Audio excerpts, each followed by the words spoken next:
Hi guys, இன்றைக்கி நம்ம big bang பாகன்கிற ஒரு யூடியூபரோட எலெக்ஷன் ரிவ்யூஸ் பார்க்க போகிறோம். ரிவ்யூஸ்க்கு நம்ம ரியாக்ட் பண்ண போகிறோம். ஸோ வாங்க வீடியோக்குள்ளே போகலாம். 3, 2, 1 கோ.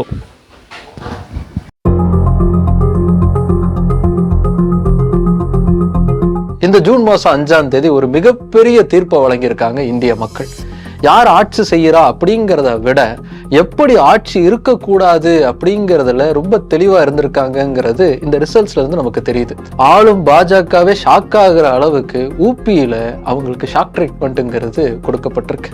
என்ன வேணா பண்ணலாம், யாரை பத்தியும் கவலை இல்லை, யாரையும் கேட்க வேணாம், எந்த சட்டத்தை வேணா வளைக்கலாம், எந்த சட்டத்தை வேணா கொண்டு வரலாம் அப்படிங்கிற நிலைமையை மாத்தி இனிமே எது செய்யறதா இருந்தாலும் எல்லாரையும் கேட்டுதான் செய்யணுங்கிற நிலைமைக்கு ஆளும் பிஜேபியை கொண்டு வந்து நிறுத்தியிருக்காங்க மக்கள். தமிழ்நாட்டை பொறுத்த வரைக்கும் திமுக தலைமையிலான கூட்டணிக்கு மிகப்பெரிய அளவுக்கான வெற்றிங்கிறது கிடைச்சிருக்கு. 40 தொகுதிகளிலும் அல்டிமேட் சக்சஸ் தான். அந்த வெற்றியை பார்த்துட்டு எல்லாரும் புலங்காகிதம் அடைஞ்சிருக்காங்க. நிறைய பேர் ஃபயர் விட்டாங்க, இன்னும் விட்டுக்கிட்டு தான் இருக்காங்க.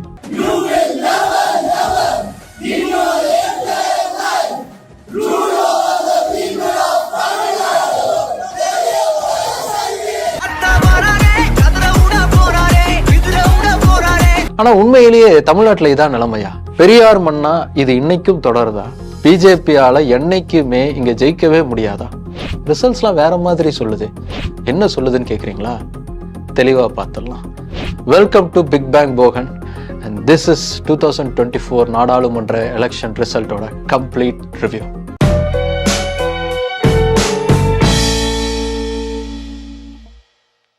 ஆரம்பத்தில் இதை பற்றி பேசலாமா வேணாமான்னு ஒரு சந்தேகம் இருந்துக்கிட்டே இருந்துச்சு. ஏன்னா நம்ம என்றைக்குமே நேரடியான அரசியலை பற்றி பேசினதே கிடையாது. மறைமுகமாக அரசியல் படுத்திருக்கோமே தவிர நேரடியான அரசியல் ஃபேக்ட்ஸ் எல்லாம் வச்சு பேசினதுங்கிறது சுத்தமாக இல்லை. அதனால தான் இதை பற்றி பேசுறதா வேணாமாங்கிற யோசனைங்கிறது இருந்துக்கிட்டே இருந்துச்சு. ஆனால் ஒரு பிம்பத்தை நம்ம தொடர்ந்து நம்பிக்கிட்டே இருந்தோம்னா அது ரொம்ப தப்பான விஷயம்.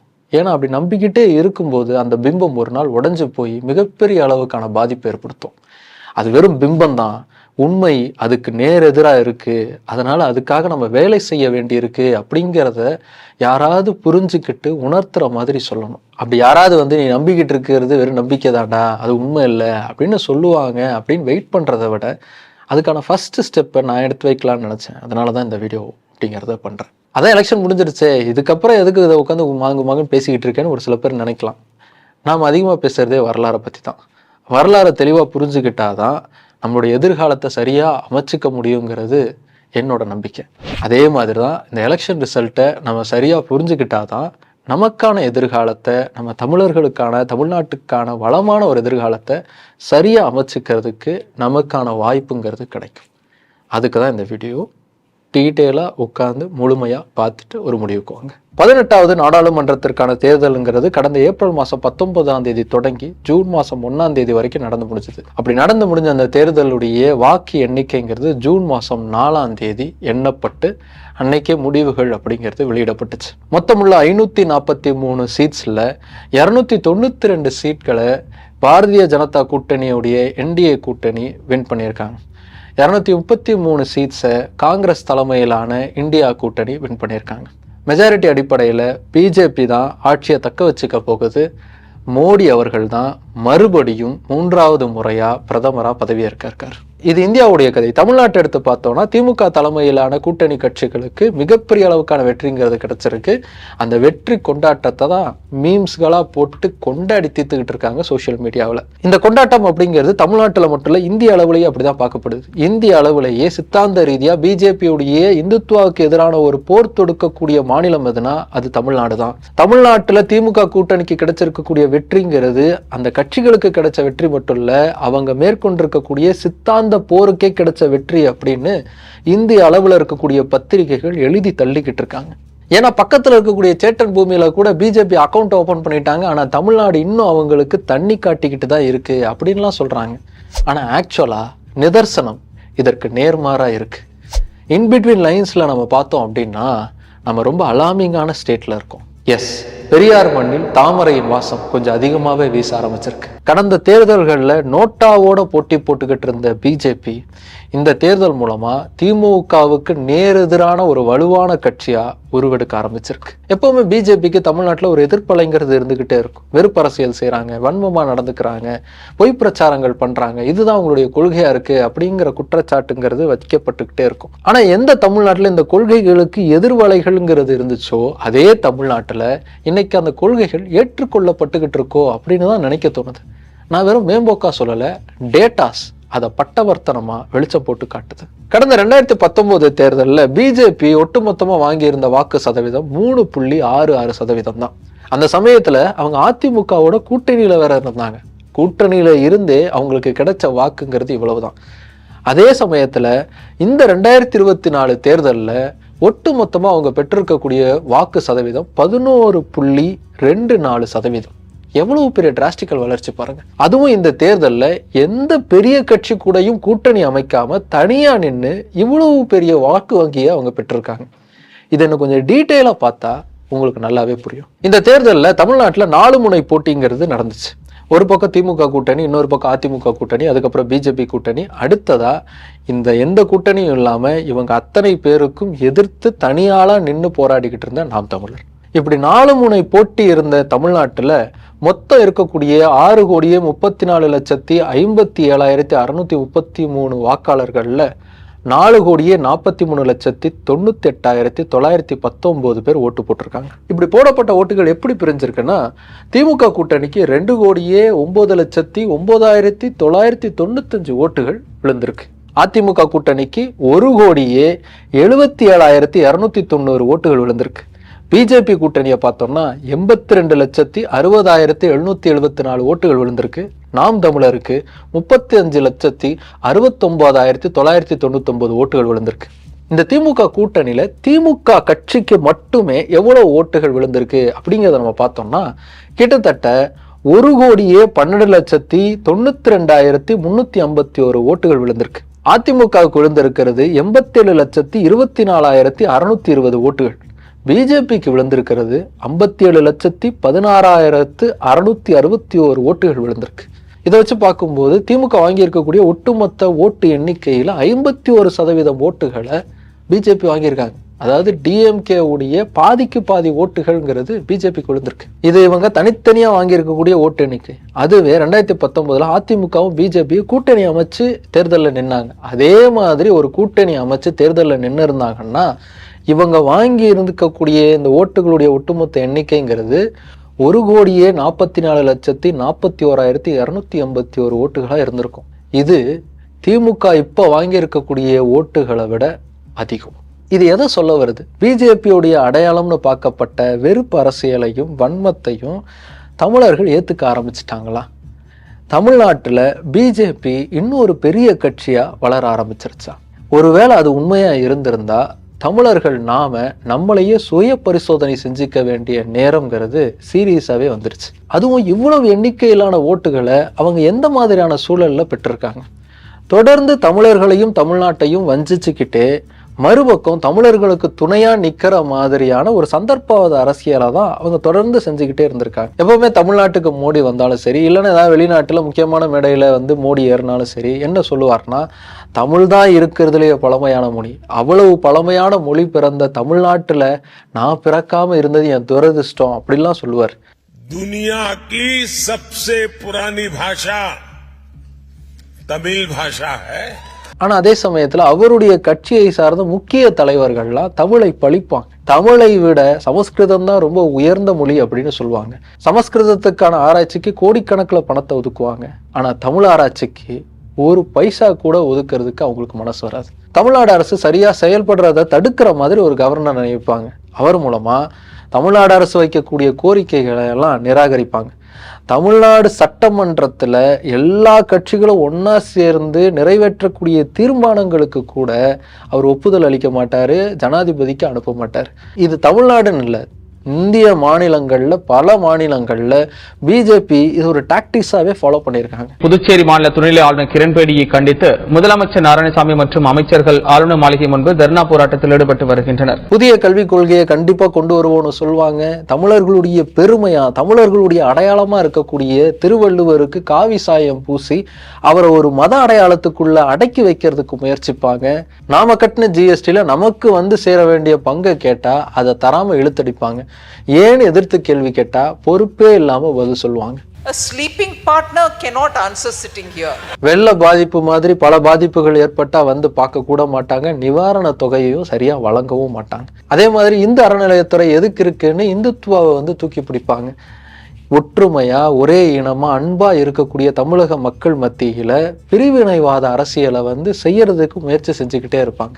நீட்டுக்கு எதிராக தமிழகத்துக்கு விலக்கு வேணும்னு நாம் வைக்கக்கூடிய கோரிக்கையை பத்தி கவலையே படாம நீட்டு தான் இருக்கிறதுலயே மிக சிறந்த எக்ஸாம்னு நமக்கே கிளாஸ் எடுப்பாங்க.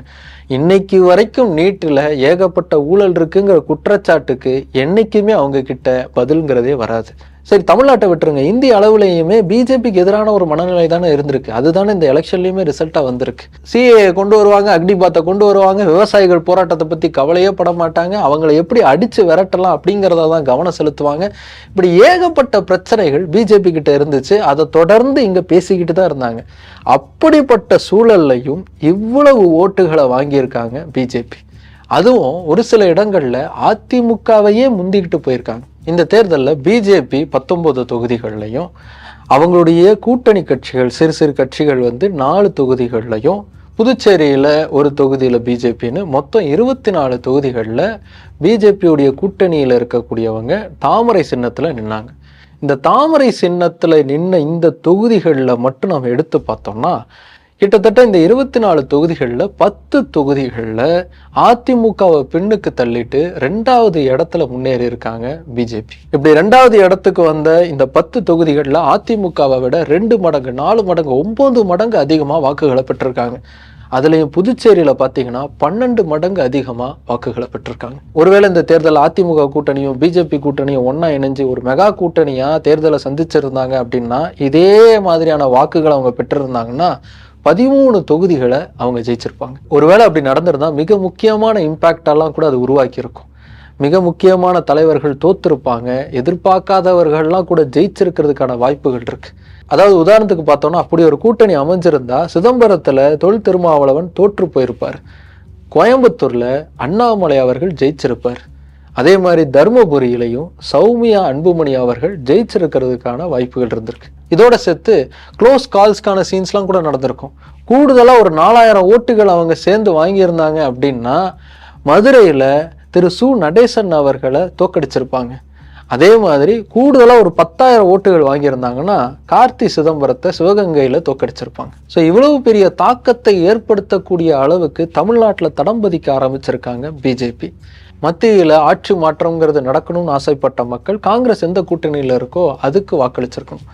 அப்படி இல்லையா, இது வந்து பெரியார் மண், இது திராவிட மாடல் கொண்ட ஆட்சி நடக்கக்கூடிய மண் அப்படிங்கிற சிந்தனைங்கிறது உயிர்ப்போடு இருக்குது அப்படின்னா திமுகவுக்கு வாக்குகள் அதிகமாக விழுந்திருக்கும். இல்லை திமுக மேலே எங்களுக்கு கோவம் இருக்குது, திமுக எங்களுக்கு வேண்டாம் அப்படின்னு நினைக்கிறவங்க எப்பவும் போல திமுகவுக்கு மாற்றாக இருக்கக்கூடிய அதிமுகவுக்கு வாக்களிச்சிருக்கணும். இல்லை எங்களுக்கு திராவிட கட்சிகளே வேணாம், மாற்று கட்சியாக ஒருத்தர் வரணும், மாற்று சக்தியாக ஒருத்தங்க எழுந்து வரணும் அப்படின்னு யோசிச்சிருந்தாங்கன்னா அதை முன்னிலைப்படுத்தி தொடர்ந்து பல வருடங்களாக நேர்மையாக களத்தில் நின்று போராடிக்கிட்டு இருக்கக்கூடிய நாம் தமிழருக்கு அந்த ஓட்டுகள் போய் விழுந்திருக்கணும்.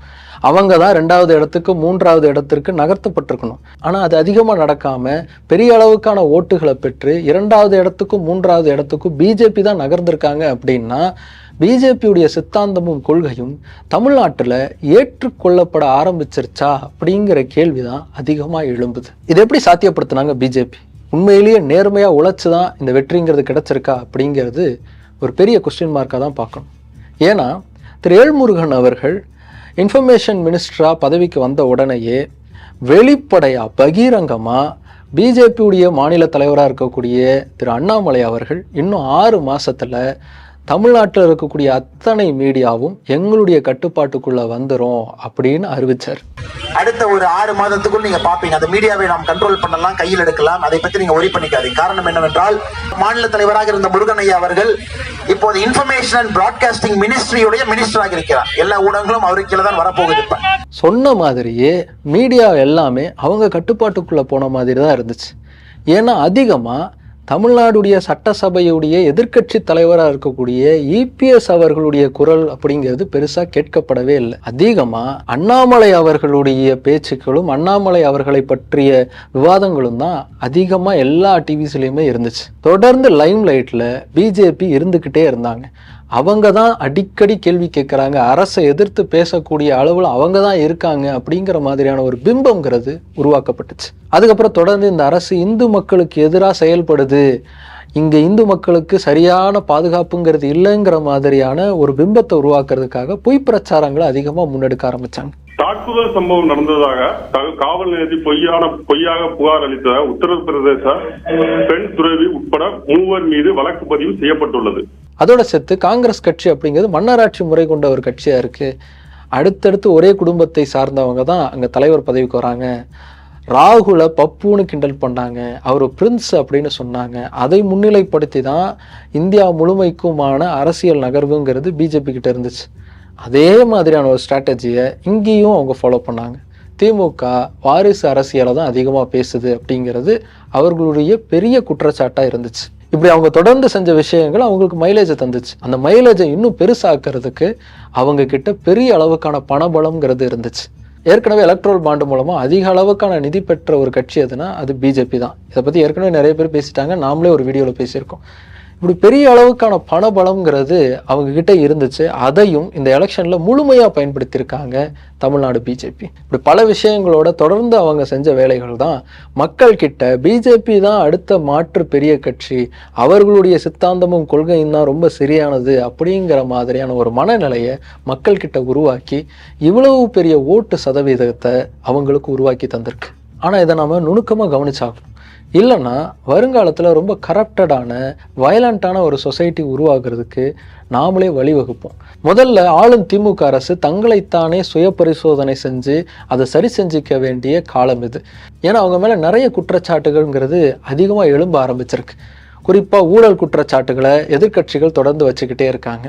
அதே மாதிரி கஞ்சா வழக்குகள் மாதிரியான பல குற்றங்கள் தமிழ்நாட்டில் அதிகமாகிக்கிட்டு இருக்கு அப்படிங்கிறதையும் ஒரு புள்ளி விவரம் சொல்லுது. இந்த மாதிரியான பிரச்சனைகளையும் குற்றச்சாட்டுகளையும் அவங்க சரி பண்ணிக்கிட்டே ஆகணும். அதே மாதிரி சமூக நீதி தான் எங்கள் உயிர் மூச்சு அப்படின்னு சொல்லிக்கக்கூடிய திராவிட மாடல்ல சமூக நீதியே கேள்விக்குறியாகக்கூடிய மாதிரியான சம்பவங்கள் அப்படிங்கிறது தொடர்ந்து நடந்துக்கிட்டே இருக்கு. வேங்கை வயல் மாதிரியான சம்பவம்லாம் அதற்கு சரியான உதாரணம். இந்த மாதிரியான சம்பவங்கள் தொடர்ந்து நடக்காத மாதிரி இந்த ஆட்சி முறை இருக்கணும், அதற்கான சரியான நடவடிக்கைகள் அப்படிங்கிறது இருக்கணும். இந்த ஆட்சி சரியா நடக்குதா இல்லையா அப்படின்னு அதை செக் பண்ணி அதுக்கு வழிகாட்டக்கூடிய பொறுப்பு அப்படிங்கிறது கூட்டணி கட்சிகளுக்கு இருக்கு. சரியான நேரத்தில் எதிர்கேள்விகள் கேட்டு ஆட்சியை மக்களுக்கு ஏற்ற மாதிரி மக்களுக்கு நன்மை செய்யக்கூடிய ஆட்சியாக இருக்கிற மாதிரி அவங்க தான் கண்டிப்பாக பார்த்துக்கணும். அதே மாதிரி தமிழ்நாட்டுடைய மிக முக்கியமான எதிர்கட்சியாக இருக்கக்கூடிய அதிமுக கூடிய சீக்கிரத்தில் அவங்களுடைய ஸ்ட்ராங் ஹோல்டுக்கு வந்தே ஆகணும். அதற்கான வழி என்ன அப்படிங்கிறத யோசித்து பார்க்கணும். அதை செய்யலைன்னா அவங்களுடைய இடம்ங்கிறது சீக்கிரமாக வேற ஒரு கட்சியால் நிரப்பப்படும். இதுக்கு அடுத்து நாம் தமிழர் இன்னைக்கு மிக முக்கியமான ஒரு இடத்த பிடிச்சிருக்காங்க. அதை தக்க வச்சு தொடர்ந்து உழைச்சாங்கன்னா அடுத்த கட்டத்துக்கு அவங்களால கண்டிப்பாக போக முடியும். இது எதிர்கட்சிக்கும் ஆளுங்கட்சிக்கும் கூட்டணி கட்சிகளுக்கும் இருக்க வேண்டிய பொறுப்பு. மீடியாவுக்கு இருக்க வேண்டிய பொறுப்பு என்னன்னா, அவங்க தான் மிக முக்கியமான ஒரு எதிர்கட்சி. தமிழ்நாட்டில் யார் ஆட்சி செஞ்சுக்கிட்டு இருந்தாலும் இன்னைக்கு திமுக ஆட்சி செஞ்சுட்டு இருக்காங்க. அவங்களுடைய தவறுகளை சுட்டி காட்ட வேண்டிய முக்கியமான பொறுப்புங்கிறது அவங்க கிட்ட இருக்கு. அதே மாதிரி இந்திய அளவில் யார் ஆட்சி செய்கிறாங்களோ அவங்களுக்கு எதிராகவும் மக்களுக்காக குரல் எழுப்ப வேண்டிய பொறுப்புங்கிறதும் அவங்க கிட்ட இருக்கு. இவங்க எல்லாரையும் விட நமக்கு ரொம்ப முக்கியமான பொறுப்பு இருக்கு. அது என்னன்னா, நம்மளை சுற்றி இருக்கிறவங்களை, குறிப்பாக நமக்கு அடுத்த தலைமுறையினரை நம்ம அரசியல் படுத்தணும்.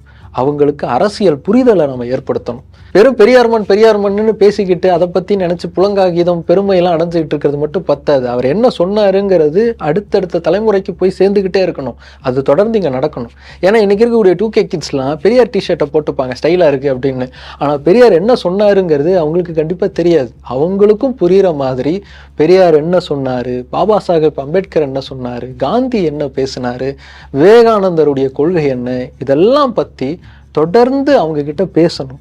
அதுதான் ஒரு நல்ல ஆரோக்கியமான ஒரு சொசைட்டியை இங்கே உருவாக்கும். ஏன்னா இதை பற்றி தொடர்ந்து பேசுறதுக்கு இங்கே ஆட்களே கிடையாது, கட்சிகள்லேயே ஆட்கள் கிடையாது. இதெல்லாம் பேசி இந்த கொள்கைகள்லாம் எடுத்து சொல்லி தான் இந்த கட்சிலாம் வளர்ந்துச்சு.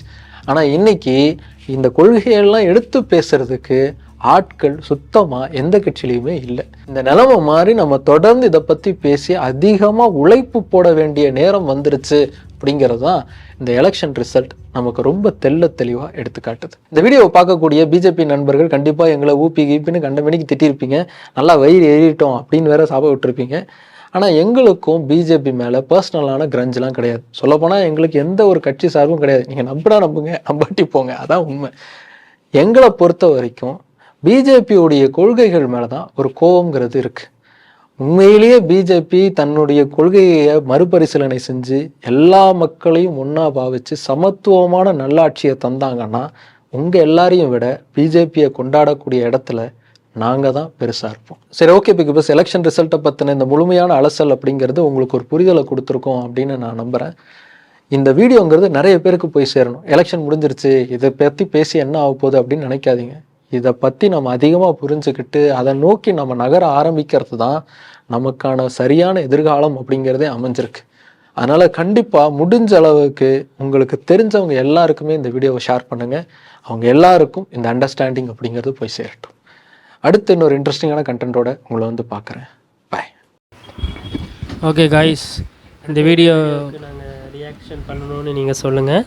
அந்த வீடியோவுக்கு நாங்கள் ரியாக்ஷன் பண்ணோம். இப்போ நாங்கள் பண்ண வீடியோவுக்கு உங்களுக்கு ரியாக்ஷன் பிடிச்சிருந்துச்சா லைக், சப்ஸ்கிரைப், ஷேர் பண்ணுங்கள். தேங்க்யூ.